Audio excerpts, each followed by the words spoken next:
The kingdom could no longer sustain either rulers or artists.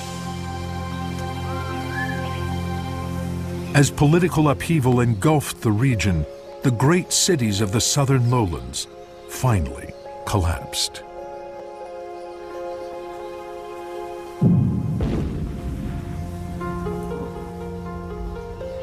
Over 1,000 years later, in the 1980s, Maya villages were again under siege.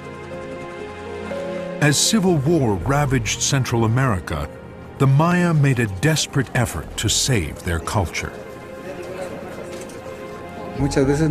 Many times we identify with the glorious past.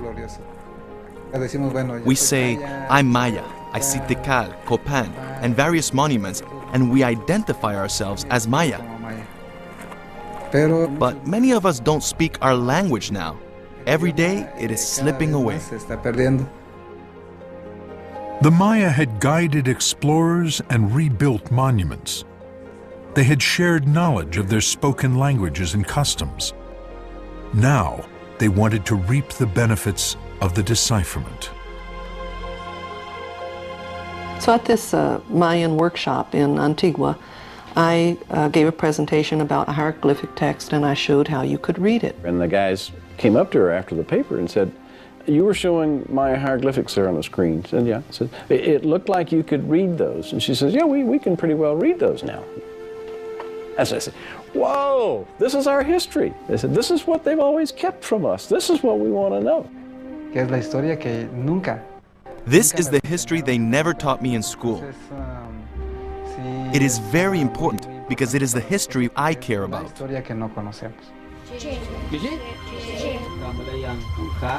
For centuries, Maya culture has been brutally suppressed. Its people were pressured to speak and write in Spanish and take Christian names. Now, the Maya are rediscovering the hieroglyphs and their history. One of the most precious gifts that any group of humans on the earth has is history. The process of actually deciphering it, that's only the first tiny step to understanding what this great civilization contributed to the heritage of humanity. Glyphs represent our one and only window into the pre-Columbian past. It doesn't answer all the questions that we'd love to have answers to, but it does give us an insight, an indigenous insight into what they thought was important.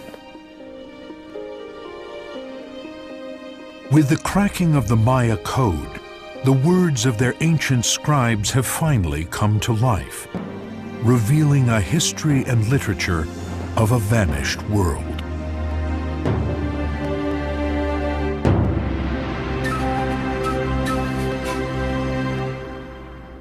Next time on Nova. Columbia, Houston. Oh my God.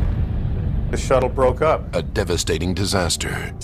An explosive investigation. The engineers knew how risky this was. The management wouldn't listen to them. And a controversial debate on the future of the space program. If you're going to risk people's lives, it ought to be for a purpose. Space Shuttle Disaster.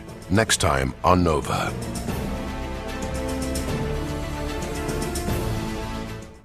Major funding for Nova is provided by the following.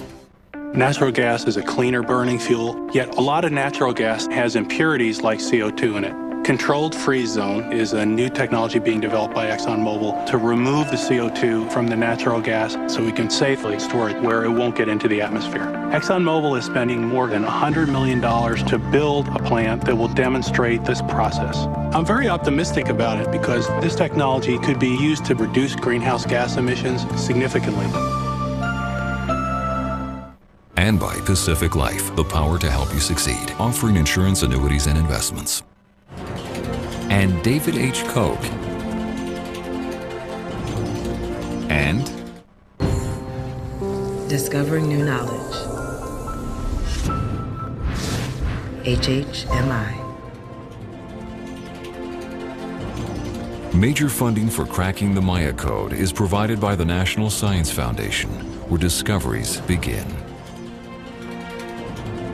And by the National Endowment for the Humanities, because democracy demands wisdom. Additional funding for this program is provided by the Solo Art and Architecture Foundation. Major funding for NOVA is also provided by the Corporation for Public Broadcasting and by PBS viewers like you. Thank you.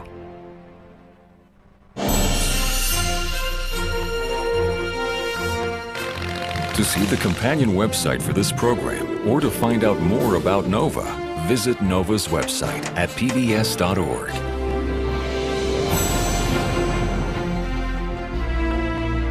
To order this NOVA program for $24.95 plus shipping and handling, call WGBH Boston Video at 1-800-255-9424.